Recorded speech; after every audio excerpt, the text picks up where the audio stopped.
அன்பு தமிழ் நெஞ்சங்களுக்கு பக்தி வணக்கங்கள்.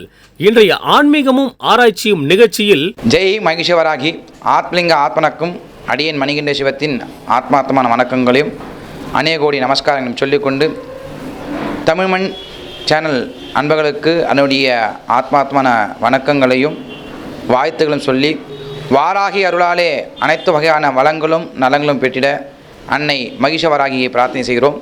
இன்று அன்னை வாராகி கர்ப்பிணியாக நிறைமாச கர்ப்பிணியாக வளைகாப்பு பூஜை, தாய்க்கெல்லாம் தாயாக விளங்கக்கூடிய அன்னை இந்த வாராகி இந்த கலியுகத்திலே மக்கள் போற்றி வணங்கக்கூடிய தினத்திலே பேரும் புகழும் பெற்று வாழ்வதற்கு காரணம் கலியுகம் என்பது வாராகி கல்பம். நான் நிறைய முறை சொல்லியிருக்கேன்.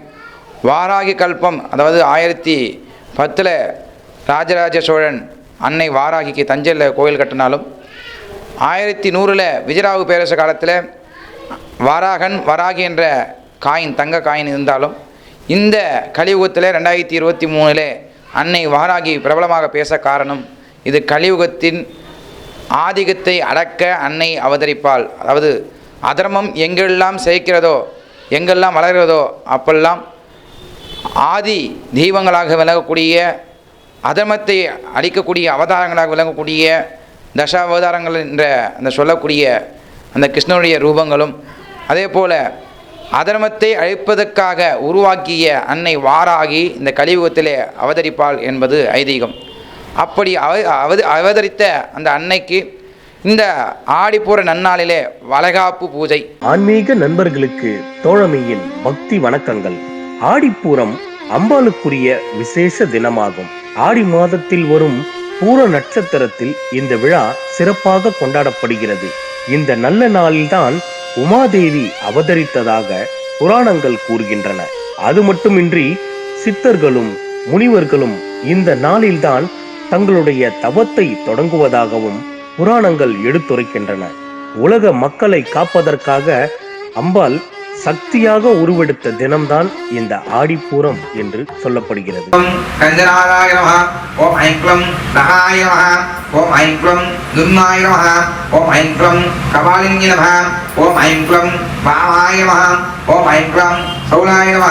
ஆடி மாதம் என்பது தட்சணாயன காலத்தின் தொடக்க காலம். நம்முடைய ஒரு வருடம் தேவர்களுக்கு ஒரு நாள், அவர்களது இரவு காலமே தட்சணாயன காலமாகும். இதுவரை வடக்கு நோக்கி நகர்ந்து கொண்டிருந்த சூரியன் தனது தெற்கு நோக்கி பயணத்தை தொடங்கும் மாதமாக இது விளங்குகிறது. உலகத்தை படைத்து காத்து ரட்சித்து அருளும் அன்னைக்கு மஞ்சள் காப்பு, சந்தன காப்பு, குங்கும காப்பு நடத்துவார்கள். ஆனால் அன்னைக்கு வளைகாப்பு நடக்கும் நாள்தான் இந்த ஆடிப்பூரம். தாய்மை என்பது பெண்களுக்கே உரிதான ஒரு தனி சிறப்பாகும். எனவே உலக உயிர்கள் அனைத்தையும் தன்னுள் அடக்கி வைத்திருக்கும் அன்னைக்கு இந்த நாளில் வளைகாப்பு நடத்தப்படுகிறது. அதாவது ஒரு கர்ப்பிணி தாய்க்கு வளைகாப்பு செய்வது எதற்கு என்று பார்த்தோமானால், அந்த கர்ப்பத்தில் இருக்கக்கூடிய குழந்தையானது அந்த வளையலுடைய சத்தத்தை கேட்கும்போது உற்சாகத்துடன் விளையாடி அந்த குழந்தை ஆரோக்கியமாக பிறக்கும். அதே போல் அந்த பெண்ணுக்கு கையில் இருக்கக்கூடிய அந்த பாரங்கள் வலிகள் அனைத்தும் அந்த வளையலுடைய சத்தத்தை கேட்கும்போது தன்னுடைய குழந்தைக்காக இந்த வளையலை நாம் சுமக்கிறோம் என்று பார்க்கும்போது அது விழிப்படையுமாமாம். அதே போல் வகை வகையான அன்னங்களை அந்த கர்ப்பிணி பெண்ணுக்கு கொடுக்கும்போது உடலில் இருக்கக்கூடிய சோர்வு நீங்கி இந்த கொமட்டல் வாந்தி அவையெல்லாம் நீங்கி அந்த கர்ப்பிணியானவள் சந்தோஷமாக இருப்பாளாம். அதுபோல் இந்த லோகத்தில் சககாலமும் மக்களுக்காக சேவை செய்யக்கூடிய, அதாவது மக்களுக்காக வாழ்ந்து மக்களுக்காக தன்னை அர்ப்பணிக்கக்கூடியவர்கள் தான் தெய்வங்கள்.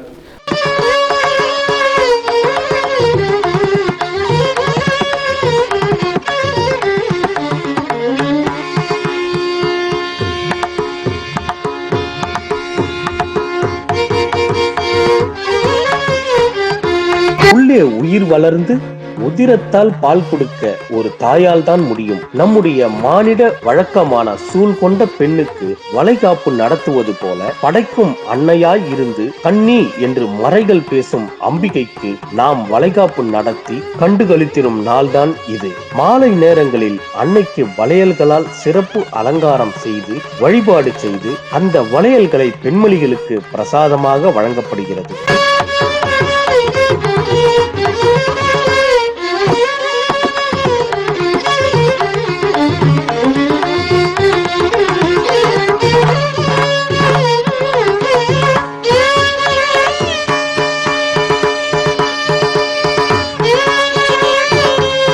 அனுகராய வல்லபாயே தண்டநாதாயே ரக்ஷாந்தக மலையலங்கார பிரியாயே நமः சோலகம் தனம் தானியம் முதத்தராபம் ஆயுஷ்மே தேவதாய நமோ நமः லோக பரமேஸ்வரி லோகமாத்ரே லோக அனுகராயே யோக பிரியாய சம்போ சம்பரத்னி யோகானாம் யோகமாத்ரிகாய மங்களரூபிணி மனோகதா மகிஷபாராகி அம்பிகாயே நமः. உத்தராயண காலம் சிவபெருமானை வழிபட உகந்தது என்றால், தட்சிணாயனம் அவரது வாம பாகத்தில் வீற்றிருக்கும் அம்பிகைக்கு உரிய காலமாகும். அம்மனுக்கு உகந்த ஆடி மாதம், சிவராத்திரி ஆகிய பண்டிகைகள் இந்த காலங்களில் தான் வரும். இந்த ஆடி மாதத்தில் வெள்ளி, செவ்வாய், ஞாயிற்றுக்கிழமைகளில் அன்னையை வழிபட எல்லா நலன்களும் தந்தருள்வாய் அந்த தயாபரி. இவ்வளவு சிறப்புகளை கொண்ட ஆடி மாதத்தில் வரும் பூரம் அம்பிகைக்கு மிகவும் உகந்த நாள்.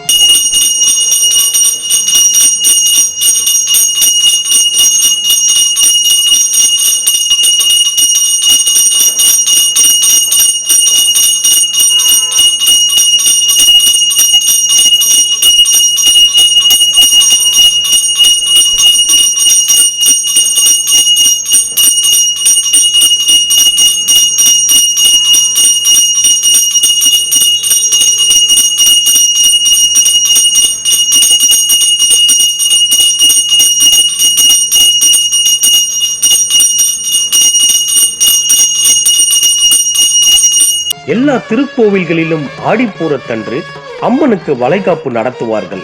ஆனால் அம்மனுடன் சேர்ந்து அம்மாக்களுக்கும் வளைகாப்பு நடத்தப்படுகிறது.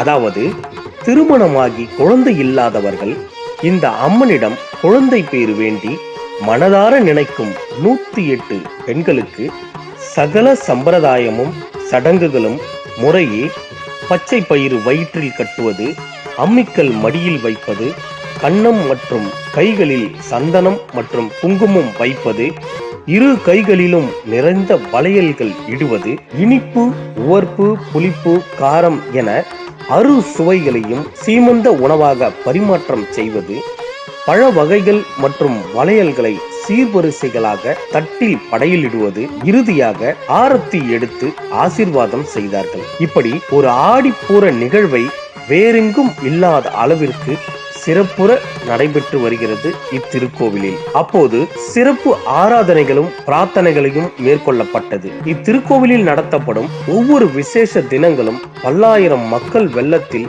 மிக பிரம்மாண்டமாக நடத்தப்படுகிறது.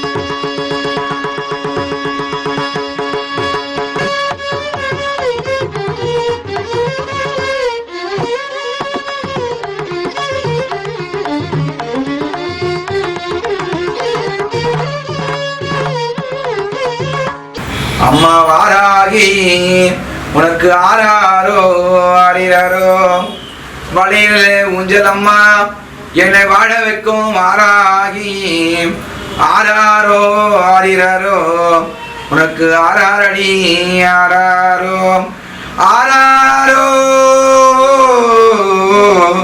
ஆராரிரோ ஆரிரரோ ஆராரிரோ அம்மா ஆராரோ ஆரிரரோ.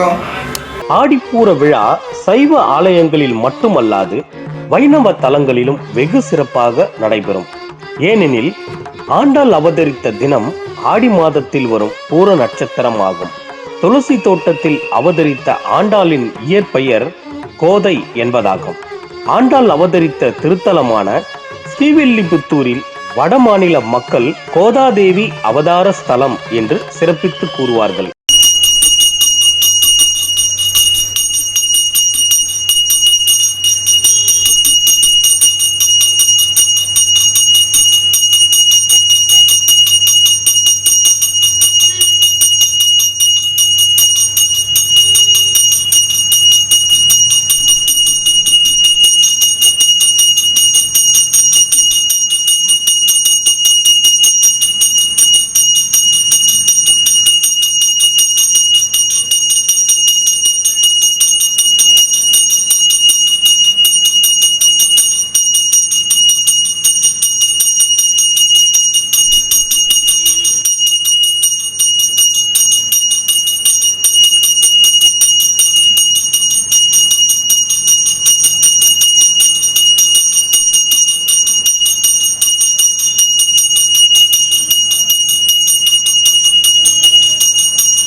புண்ணிய தினத்தில் ஆண்டாள் ஆலயத்துக்கு சென்று வருவது மிகவும் நன்மை தருவதாகும்.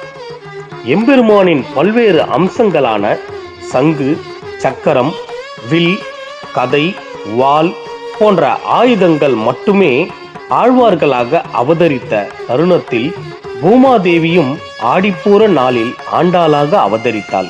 எனக்கு லாஸ்ட் இயர் என் ஃப்ரெண்டு சொல்லி தான் இந்த கோயிலுக்கு இந்த மாதிரி வளகாப்பு பண்ணுறாங்க தெரியும். நான் போன வருஷம் 6 மாதம் எனக்கு இந்த மாதிரி ஃபங்க்ஷன் நடக்கிறது தெரியாது. என் ஃப்ரெண்டு இன்ஃபார்ம் பண்ணி அவள் வற்புறுத்தலால் நான் வந்திருந்தேன் இந்த கோயிலுக்கு. கடவுள் புண்ணியத்தால் அம்மன் அருளால் எனக்கு ஆம்பளை பையன் பிறந்திருக்கான். 9 மாதம் ஆகுது. நான் அம்மனுக்கு ரொம்ப நன்றி கடன் பட்டிருக்கேன். எல்லாத்துக்குமே இங்கே வந்திருந்த எல்லாத்துக்குமே நீங்கள் நினச்ச காரியம் நிறைவேறணும். நான் அம்மன்கிட்ட ப்ரேயர் பண்ணிக்கிறேன். அரங்கனுக்கு சூட்ட வேண்டிய மலர் மாலையை தானே சூட்டிக்கொண்டு அழகு பார்த்தாள் ஆண்டாள்.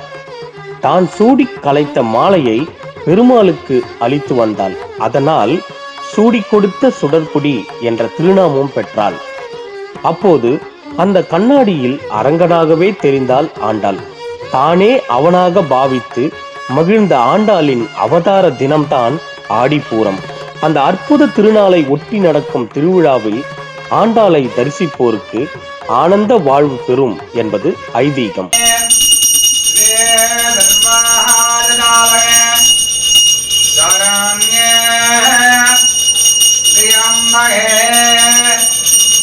ஆண்ட நாயகிக்கு வளைகாப்பு நடந்த இவ்விழாவில் கலந்து கொண்ட பெண்களில் பலருக்கு குழந்தை பேறு கிட்டியது நம்மை நெகிழ்வூட்டுகிறது. அதைத் தொடர்ந்து மேலும் பல பெண்கள் இவ்விழாவில் கலந்து கொண்டு ஆசீர்வாதம் பெறுவதை நம்மால் கண்கூட பார்க்க முடியும்.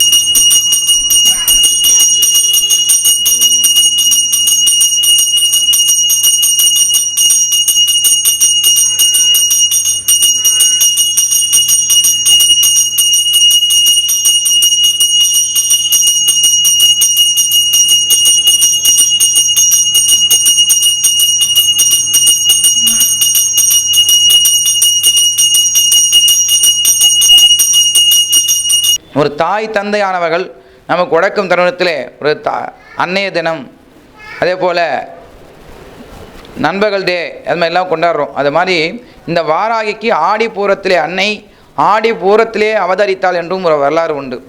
அதாவது அதிசக்தி வாய்ந்த தெய்வங்கள்லாம் பூர நட்சத்திரத்திலே அவதரித்ததாக சொல்லப்படுகிறது. மகம் பூரம் எல்லாம் தெய்வத்துக்கு உத்தேசமான நாள். அதே போல் பரமசிவனிடம் அன்னை பார்வதி கேட்டாரம்மா, அதாவது லோகத்தில் உள்ள அனைத்து ஜீவராசிகளும் தாய்மை அடைகிறது, நான் எந்த ஒரு ரூபத்திலும் தாய்மை அடையவில்லை. அதாவது விநாயகரை வந்து பார்த்தோன்னா அம்பாள் பார்வதி வந்து பார்த்தோன்னா கையால் பிடிச்சி மண்ணை பிடிச்சி வச்சா அது அந்த பிள்ளையாரானது உருவமாக மாறி மகனாக பிறக்கிறார். அதே போல் சிவபெருமான் தன்னுடைய தீப்பிழம்பு 6 சிருஷ்டிகளிலிருந்து உருவாக்கி ஒரு தீப்பிழம்பை உருவாக்கி அந்த தீப்பிழம்பானது முருகனாக கார்த்திகை பெண்களால் வளர்க்கப்படுது. இவைகளை தன்னுடைய பிள்ளைகளால் ஏற்றுக்கொண்டுகிறார்கள். ஆனால் பார்வதி தேவியானவள் தன்னுடைய வயிற்றிலே குழந்தை சுமக்கவில்லை என்று ஆசைப்பட்ட காலத்துதான் சிவபெருமான் ஆடிப்பூர நன்னாளிலே, அதாவது 33 தேவர்களும் 42 ரிஷிகளும் 8000 ஜீவ ஆசைக்கூடிய மகான்களும் சித்தர்களும் இந்த பூலோகத்தில் உள்ள மக்களும் உன்னை வணங்கி ஒரு தாயாக போற்றி வணங்க வேண்டும் என்று ஆசீர்வதித்தாராமாம். அந்த நாளிலே இந்த கலியுகத்தின் நாயகாக விளக்கூடிய அன்னை வாராகிக்கு நம் வளகாப்பு செய்வது என்பதில் பெருமிதம் கொள்கிறோம். அதாவது வாராகிக்கு வளகாப்பு செய்யக்கூடிய அளவுக்கு நம்ம பெரிய மனுஷனாக இல்லைனாலும் அன்னை வாராகிக்கு வளகாப்பு செய்யும்போது நம்மை ஒரு பெரிய மனிதராக ஆக்கக்கூடிய, அதாவது குழந்தை இல்லாதவர்களுக்கு குழந்தை பாக்கியம் கொடுத்து தகப்பன் சாணத்தையும் தாய் சாணத்தையும் கொடுப்பாள். திருமணம் ஆகாத அன்பர்களுக்கு இந்த வளகாப்பு செய்யும்போது திருமண பாக்கியத்தை கொடுத்து கணவன் மனைவி என்ற உறவுகளை கொடுத்து பெரிய மனுஷன் ஆக்குவாள். அதே போல் நான் ஏழ்மையில் இருக்கிறேன், கஷ்டத்தில் இருக்கிறேன், எனக்கு உணவு கூட கஷ்டமாக இருக்கிறது என்று வேண்டும்போது அன்னைக்கு இந்த 5 வகையான அன்னங்களையும் 9 வகையான அன்னங்களையும் கொடுத்து அவளுக்கு தீபம் ஏற்றி அந்த வளையலால் அலங்கரிக்கும் போது நம் வாழ்க்கையில் வளமும் செம்மையும் பெருக்கும்.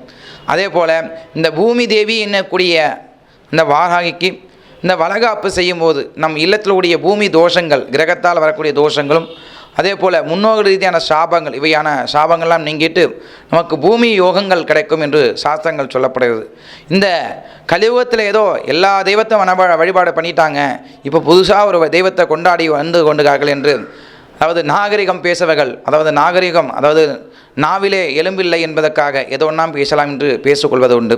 அதாவது நாகரிக காலத்திலும் அன்னை வாராகி நம்முடைய நரக குணங்கள், அதாவது பார்த்தீங்கன்னா மிருக குணம் என்று சொல்லக்கூடிய நரகத்துக்கு கொண்டு செல்லக்கூடிய மிருக குணங்களையும் அறியாமையும் நீக்கி ஆண்டவனை அடைவதற்காக உற்பத்தி ஆகி கொண்டிருக்கக்கூடிய தெய்வமே இந்த வாராகி. இந்த வாராகிக்கு இந்த நாளிலே எந்த தீபம் ஏற்றலாம், என்ன பூஜை செய்யலாம் என்றெல்லாம் நிறைய தேடிக்கொண்டிருக்கிறோம். அதுக்கு வாராகிக்கு முதல்ல போட வேண்டிய தீபம், அதாவது பார்த்தா ஃபஸ்ட்டு எண்ணெய் விடுவோம், அதுக்கப்புறம் திரியை போடுவோம், அதுக்கப்புறம் தீயை ஏற்றுவோம். எண்ணெய் திருத்தி என்று வரும். அதுபோல் எண்ணெய் திருத்து என்று சொல்வதற்காக தான் அன்னைக்கு தீபமே தவிர தீபம் அன்னைக்கான உணவு அல்ல, தீபம் அன்னைக்கான புனஸ்காரங்கள் பூஜையோ அல்ல. நம்மை திருத்து என்ற தத்துவத்தை குறிப்பிடுவது மட்டுமே தீபம். அன்னைக்கு தேங்காய் உடைச்சி வழிபாடு பண்ணிட்டேன், என் கஷ்டம்லாம் ஓடி போகலை அப்படின்னு சொல்லுவோம். அன்னைக்கு எந்த தெய்வமாக இருந்தாலும் சரி முழுக்க இந்த வாராகிக்கு தேங்காய் தீபம் ஏற்று பழக்கம் அதிகமாக உண்டு. இந்த தேங்காய் தீபம் ஏற்றினேன், 5 வாரம் ஏற்றினேன், 7 வாரம் ஏற்றினேன், 10 வாரம் ஏற்றினேன், இவையெல்லாம் எனக்கு சரியாகலைன்னு புலம்பி நிற்பாங்க. நம்முடைய தகுதி அப்படின்னு பார்த்தோம்னா ஒரு 10,000, 15,000, 20,000 இல்லை 50,000 கூட சம்பளம் வாங்குவோம். 50,000 ரூபா சம்பளம் வாங்குகிறோன்னா நம்ம 1 கோடி ரூபா நம்ம சக்தி மீறி பொண்ணு கல்யாணத்தை கிராண்டாக பண்ணணும், பூமி செல்வாக்காக வாங்கணும், வீடு அழகாக கட்டணும். அதே போல் என்னுடைய சொந்தக்கார வீட்டு விசேஷத்துக்கு போனால் 1 லட்சத்து ரூபாயில் சீர்வரிசை செய்யணுன்றதுக்காக நம்ம கௌரவத்துக்காக பெருசாக ஒரு முதலீடு போட்டு கடன் வாங்கிடுவோம். அந்த கடனை நான் 9 வாரம் தீபம் ஏற்றினேன், என்னுடைய கடன்லாம் அடையலை அப்படின்னு சொல்லுவோம்.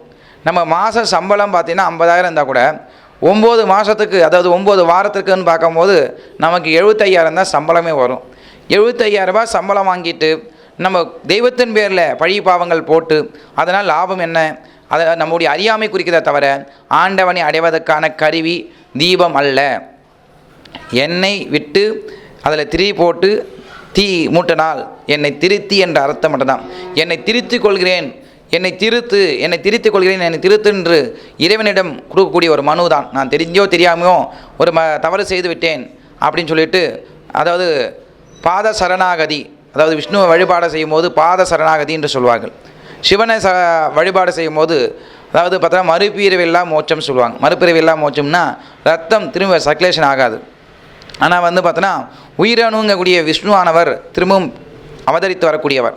அதுபோல் இந்த வாராகி வழிபாடு செய்யும் போது உன் பாதத்தை அடைந்து விட்டேன், உன் பாதத்தை வணங்கி விட்டேன், எனக்கு பாத சரணாகதி கொடுத்து மோட்சம் தர வேண்டும் என்று இறைவனை பிரார்த்தனை செய்து கொள்வதற்காகவே வழிபாடு செய்வதை தவிர பரிகாரங்களோ வழிபாடோ இறைவனை அடையவும் முடியாது, நம்முடைய பொருளாதாரத்தை பிரச்சனையும் சரி செய்ய முடியாது.